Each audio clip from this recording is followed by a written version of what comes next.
pessoal, tudo bem? Vamos dar início à nossa aula aqui na pós-graduação de Nutrição e Obstetrícia, Pediatria e Adolescência. Meu nome é Michele Teixeira, para quem não me conhece, eu sou do Rio de Janeiro. Eu fiz mestrado e doutorado em Fisiopatologia Clínica e Experimental, onde eu sempre trabalhei com programação metabólica, avaliando efeitos de extrato de casca de uva, efeitos de extrato de caroço de açaí, mas sempre dentro da temática de materno-infantil. Há mais de 10 anos eu atuo na área de materno-infantil e atualmente sou professora da Universidade Federal do Estado do Rio de Janeiro, Unirio, na disciplina de materno-infantil. Tá? Vai ser um prazer conversar com vocês aqui. O tema da nossa aula, ele vai envolver a gente conversar um pouquinho sobre fisiologia reprodutiva, técnicas de fertilidade masculina e feminina, na verdade não só as técnicas, mas como que a gente nutricionalmente pode potencializar a fertilidade do casal e os ajustes fisiológicos da gestação. Eu costumo dizer que a gente tem que começar falando de fertilidade, porque se o casal não engravida, a gente não tem gestante para atender, né? A gente não tem gestante para dar continuidade ao nosso trabalho. Então não faz sentido nenhum a pós-graduação, eu não vou ter gestante, não vou ter criança, se eu não tenho um casal que engravida. Infelizmente, em função de várias alterações ambientais e hábitos alimentares atuais, a gente tem cada vez mais casais com dificuldade em engravidar, tá? E por isso a gente vai aproveitar essa aula de hoje para conversar também um pouquinho sobre isso. E a gente fecha com os ajustes fisiológicos, é isso aí. Quando a gente fala em começar essa disciplina, falando de fisiologia reprodutiva, a gente viu talvez fisiologia reprodutiva lá no nosso segundo grau. Talvez a gente tenha revisto, alguns de vocês tenham revisto na disciplina de fisiologia na universidade, mas eu não posso dizer que é a maioria, né? Eu acho que a grande parte das disciplinas de fisiologia, elas não abordam a fisiologia reprodutiva. Então eu brinco esse slide com essa menininha que a gente se sente aí, né? O que é que a gente tem aí mesmo, né? O que o menino tem, o que o homem tem? E o que a mulher tem, né? E a gente precisa entender um pouquinho disso para facilitar depois a nossa compreensão sobre as dificuldades em engravidar, né? As dificuldades de fertilidade, e também para entender como que a gente pode, então, potencializar esse aspecto, ok? Beleza. O sistema reprodutor masculino, ele é formado por testículos ou gônadas, por vias espermáticas, que envolvem epidídimo, canal deferente e uretra, o pênis, o escroto e as glândulas anexas, que a gente pode destacar, né, próstata e vesículas seminais. Já o sistema reprodutor feminino, ele é composto por 2 ovários, 2 tubas uterinas, ou também chamadas de trompas de falópio, um útero, né, a vagina e a vulva, ok? Se a gente começar falando, né, da fisiologia reprodutiva masculina, a gente pode começar falando dos testículos. Observem aqui na figurinha, gente, onde que o testículo ele se encontra. Então, é essa parte aqui, ó, isso é o testículo. No testículo, gente, que é a gônada masculina, né? A gente possui 2 tipos de células predominantes, que são as células de Sertoli e as células intersticiais, ou chamadas também de Leydig. Eles têm uma função extremamente importante, né, no homem. As células de Sertoli, elas são responsáveis por produzirem os gametas masculinos, ou seja, os espermatozoides. Um homem, ele produz cerca de 120 milhões de espermatozoides por dia no seu testículo, tá? E quem faz isso são essas células de Sertoli. E a gente tem as células intersticiais, ou as células de Leydig, que elas têm o papel de produzir o hormônio sexual masculino, que é a testosterona, né? Seria a principal, seria a testosterona.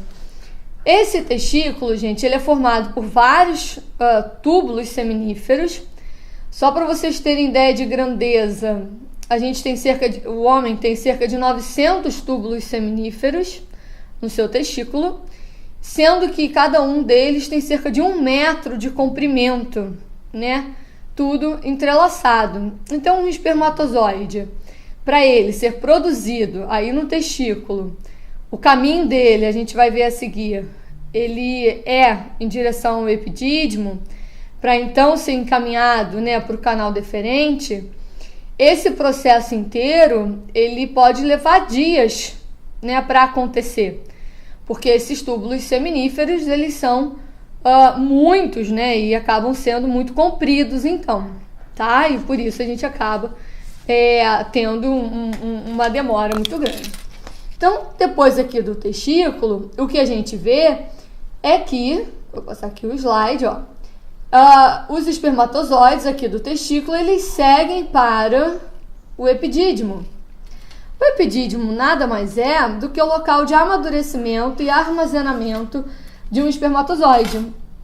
É nesse local, gente, onde o espermatozoide ele ganha principalmente capacidade de mobilidade. A gente pode dizer que só após 18 a 24 horas é que o espermatozoide, então, ele já ganhou essa capacidade de mobilidade dele. Então, o espermatozoide, ele é produzido aqui no testículo, e ele, então, eu tô apontando aqui com a mão, desculpa, aqui no testículo, ele, então, segue para o epidídimo. Esse processo leva de 18 a 24 horas, e daqui, então, ele vai para o canal deferente, tá? Que é o local onde a gente vai levar o espermatozoide. Então, aqui na figura mais ampliada, né, a gente vê aqui o testículo, o epidídimo e o canal deferente, que vai levar até a vesícula seminal, o espermatozoide, ok? Esse canal deferente, gente, o espermatozoide ele pode ficar nesse canal deferente por cerca até de 1 mês, com viabilidade, tá? Se mantendo vivo, ele chega ainda a ficar nesse percurso por cerca de 1 mês, até a hora que ele atinge a vesícula seminal. O que é a vesícula seminal, gente? A gente, na verdade, tem 3 componentes muito importantes do líquido ejaculatório, vamos colocar assim. Os espermatozoides, é óbvio, que são produzidos ali no testículo. O líquido seminal, que é sintetizado aqui na vesícula seminal. E depois o líquido sintetizado na próstata. Por que eu digo que esses são muito importantes, né? É óbvio que no líquido ejaculatório eu quero ter o espermatozoide, mas esse espermatozoide ele precisa estar viável. Muitas vezes a gente fala o número de espermatozoides, ele não quer dizer nada. Eu preciso saber se esse espermatozoide tem boa viabilidade, se ele tem boa motilidade, né? Se ele não tem dano ao seu DNA. Então, eu preciso que ele esteja em boas condições de sobrevivência. Essas boas condições de sobrevivência, elas são garantidas pela presença de substâncias nutritivas nesse líquido e pela presença de um pH ótimo.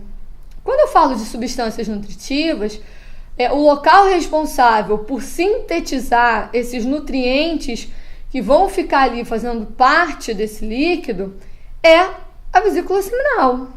Então, a vesícula seminal, ela é responsável aí por produzir o líquido seminal, o qual contém substâncias nutritivas, principalmente frutose, que vai nutrir o espermatozoide fora do organismo masculino. Então, depois que há a ejaculação, esse espermatozoide ele ainda é capaz de se manter viável pela presença dessas substâncias nutritivas, tá? Então, esse líquido produzido, né, o líquido seminal, ele vai ser depois liberado no ducto ejaculatório, que juntamente com o líquido prostático, isso que eu falei que vai ser sintetizado lá na próstata, e os espermatozoides, então eles formam esse líquido ejaculatório, tá? Vamos olhar aqui na figurinha, ó, onde que tá aqui a vesícula seminal. Tá vendo? Então, o espermatozoide chega pelo duto, pelo canal, né, deferente, e ele, aqui na vesícula seminal, vai receber esse líquido seminal para formar, né, para se compor também esse líquido ejaculatório, tá? Um outro fator importante aqui na vesícula seminal, gente, é que ela também produz, né, esse líquido também possui prostaglandinas. E essas prostaglandinas, quando eu falo de fertilidade, elas vão ser muito importantes. Por quê? Porque ela reage com o muco cervical feminino, aumentando, né, vamos dizer assim, esse local, a receptividade desse local aos espermatozoides. Então isso é muito importante. E também essas prostaglandinas, elas vão induzir os movimentos peristálticos reversos, tanto no útero quanto nas trompas, movendo, então ajudando o espermatozoide a entrar, né, ali pela vagina, seguir pelo útero e chegar até a trompa, que é onde vai acontecer a fecundação, né? Então esse movimento peristáltico reverso vai ajudar esse caminhar do espermatozoide até o ovário, para encontrar então o óvulo, tá? Então essas prostaglandinas também se tornam de extrema importância e elas são sintetizadas aqui também na vesícula seminal, ok? Depois, se eu passar aqui da vesícula seminal, a gente pode observar a próstata. Tá vendo aqui? Isso aqui seria o local da próstata. Como eu estava dizendo para vocês, a próstata também tem um papel muito importante, porque ela vai produzir uma secreção que mantém o pH ótimo de sobrevivência do espermatozoide. O espermatozoide, gente, para ele ficar viável, ele precisa estar em pH ligeiramente neutro ou um pH alcalino. E esse líquido que a próstata secreta, ele tem um pH mais alcalino, né? Então reduz a acidez da urina, favorecendo a sobrevivência do espermatozoide naquele local. Se esse espermatozoide se mantivesse em pH ácido, ele provavelmente morreria, tá? Então isso é um papel muito importante da próstata. Então ele, junto com o líquido já secretado pela vesícula seminal, agora a gente tem também um líquido de pH mais alcalino, que é para neutralizar o pH ácido da urina, ok? Beleza. Depois a gente tem aí em seguida o pênis, ó, que é o principal órgão do aparelho sexual masculino. Ele é formado por dois tipos de tecidos cilíndricos, dois cavernosos e um corpo esponjoso, e envolve, o papel dele, né, é envolver, né, e proteger a uretra. Então a uretra está aqui no meio, tá vendo, ó?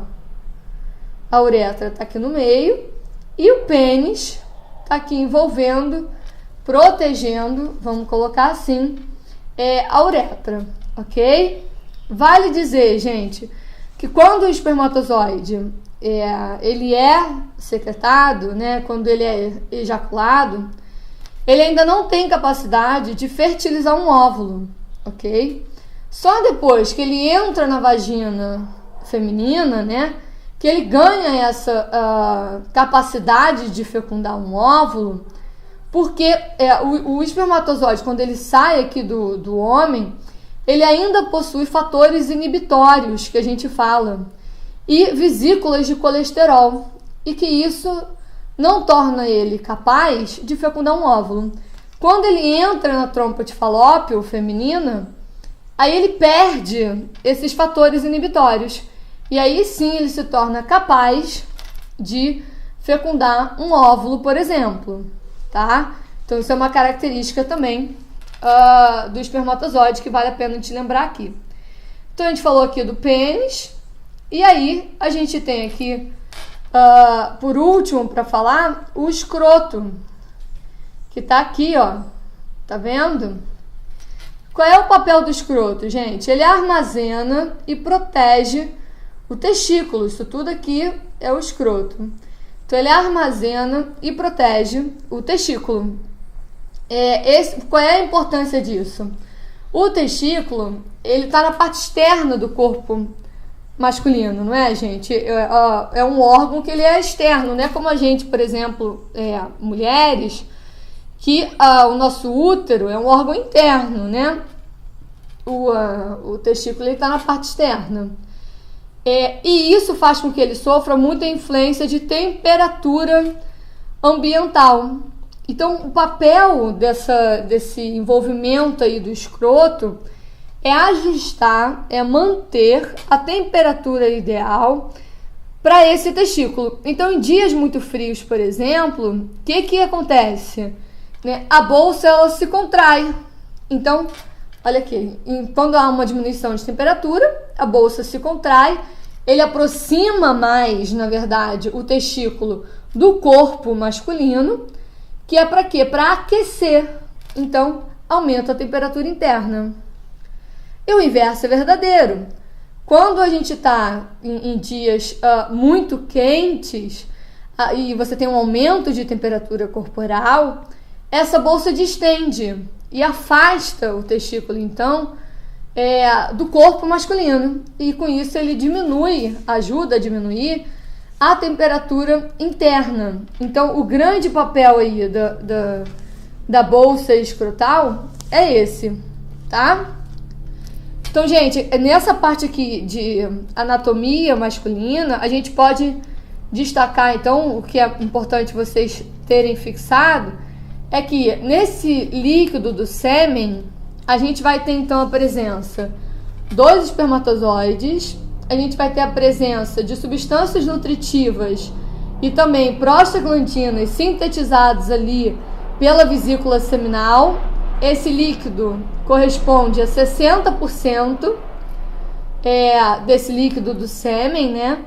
E a gente tem ainda o líquido da próstata, que é o líquido que vai ser responsável por regularizar e manter o pH ótimo desse sêmen, tá? Isso é importante a gente lembrar. E quando eu falo do espermatozoide em si, como é que é a estrutura do espermatozoide, né, gente? Ele tem a cabeça, a peça intermediária e a cauda.